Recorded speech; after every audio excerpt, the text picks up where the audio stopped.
All right, so where are we? Well, I have been out here for about 4.5 hours now. And I didn't stop working. I kept going at it, and I got everything together. And I was going to split this up into a few episodes, but the directions are just so clear and so easy to follow. And by me going through the directions and painting things the proper colors and knowing, when things went on and in what order, I kind of had everything set up and ready to go already.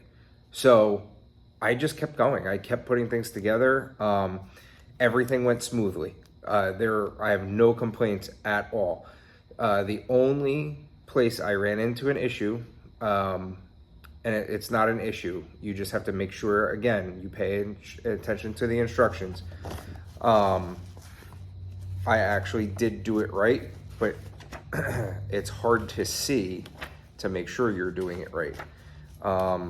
It is right here, page 17, the door hinges. And it says, pay attention to the door hinge direction. Do that. Make sure you are putting them in properly. There is a picture right here showing you the shape of that door hinge and which way it goes in. So pay attention to that, because if you put it in the opposite way, the door will not open and close. I thought I had it in backwards and I had a semi panic attack moment. Other than that, there were no issues. I'm actually going page by page right now and making sure I didn't miss anything. A little bit of advice, I did this. When I ordered the truck, I kind of knew the upgrades that I wanted to do to it right out of the gate. So the hood, I knew I wasn't going to be using the stock hood. I painted it still, but I knew I wasn't going to be using this. I painted it just in case as a spare. And the dash, I opted to do the light up dash. So that's a lot easier to put in while you're assembling the truck. So if that's something you're gonna want, I would just order it when you order the truck, if you can, and get it in, because I put the light up dash in it already. So that way, when I go do all my wiring now, which is gonna be the last step, I have the motor and all the electronics in. Nothing's actually run and wired yet though. That's my last step, is the light kit, the dash light, and running all the wiring for the electronics, which will probably be the next episode before we run it. I'm guessing you guys want to see what I did to the truck. So, let me move my little bucket full of stuff. This is probably not 100% done yet. I'm sure I'm gonna find some things that I want to do. Don't mind the wires hanging. Like I said, electronics are still a work in progress, but this is what I have so far. This is where I'm at. The patina that I use is still drying, so it's still a little shiny in some spots and wet, but it'll dry nice and flat with that good patina look. But I think it came out pretty darn good. I'm very happy with it. I have no words. The quality of the body and the body build and the directions were just the same quality as the chassis. Everything fit together perfect. The instructions are extremely clear. I cannot say that enough. They are clear. Follow them. All the little notes, all the little text bubbles, read them. Make sure, don't get lazy. Absolutely read them. The only other thing I want to do as well, which I'm going to open this door real quick. I did do the interior. However, I want to go in and add a little bit of detail. But the interior is done. It's in. But I have a few things I want to do to it. Probably tomorrow, while I have all my paint out and ready to go. This iFixit kit came in clutch.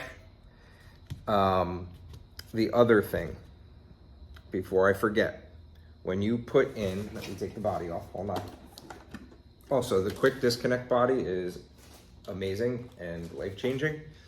Right. So this is the wire for the light-up dash.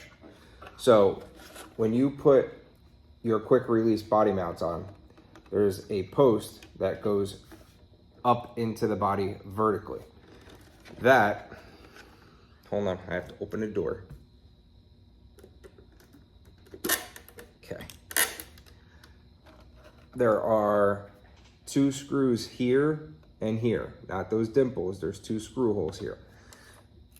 So the body screws in to your body mounts. There's 5 screws down here and then 2 vertically.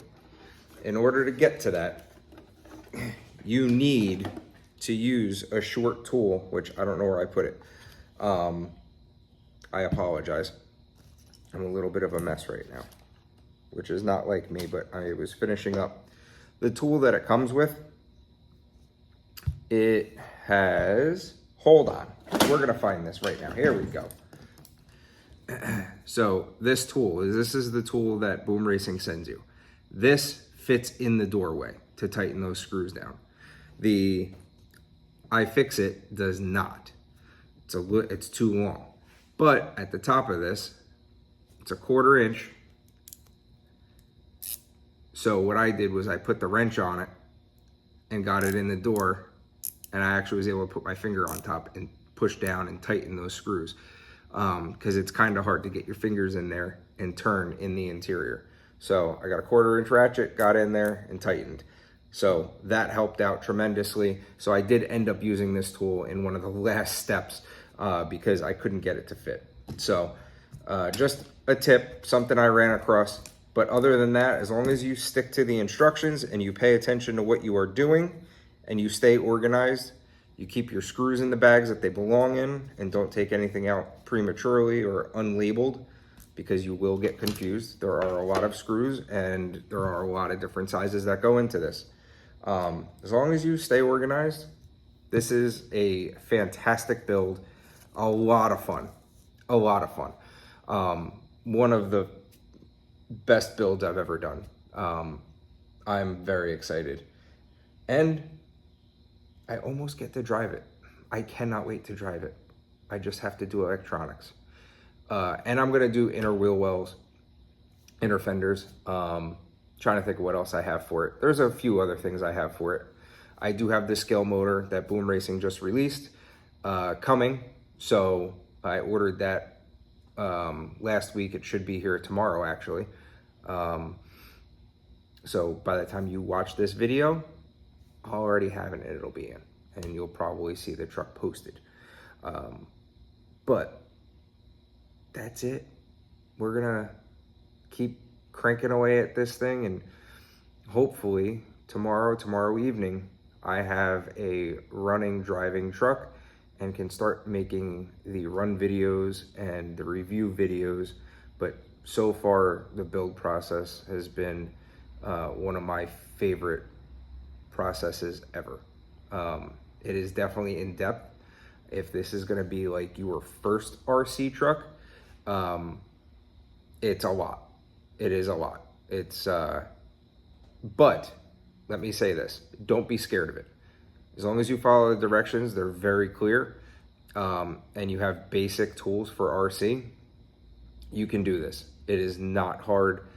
It's just a lot of work. However, if you're new to RC and you want to get into RC and you want to get into the scale aspect of it, this is a great way to learn your truck, because you are building it from absolute scratch. You know every single nut and bolt and gear in this truck.